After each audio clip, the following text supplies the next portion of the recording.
My Stihl 290 chainsaw cord pulls back real hard while trying to start it. It has not been used in almost a year. It has fresh gas and bar oil.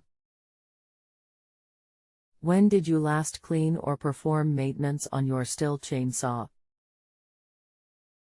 It's only 2 years old. So I have not done anything to it. When I last used it, everything was fine.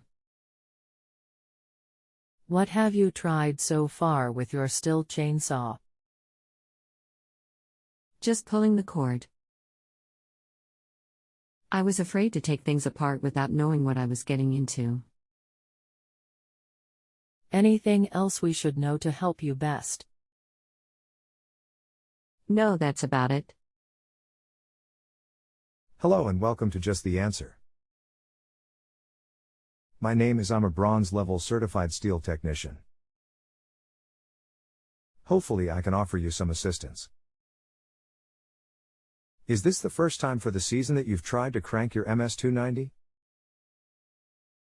It's been about a year since I used it. The first thing I would recommend is to remove your spark plug and see if the engine turns freely without the spark plug period. That will let us know if there's an issue with too much compression. The saw is not in front of me now. Okay. When you are near it, that's the first step we should take. If it turns freely, what is the next step? You still there, Eric?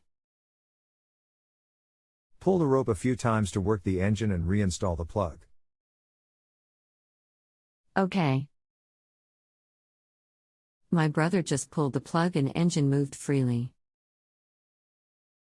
Put plug back in and still not pulling right. Cord pulls back. Heavy compression. Was it working properly before storage? No problem the last time it was used. Okay. Next we need to remove the muffler and look at the exhaust port for carbon buildup. I'll do that tomorrow morning, then text you. Thanks. Rick. Great. Talk to you tomorrow. One more thing to try before the muffler: lock the chain brake with the handle and then pull the rope to see if it's easier. Got it started. Warmed up the engine in the house. Gotcha? You in colder climate? Give stars. Thanks. If you have a home improvement or appliance question and want to chat with an expert now, visit justanswer.com/ythi.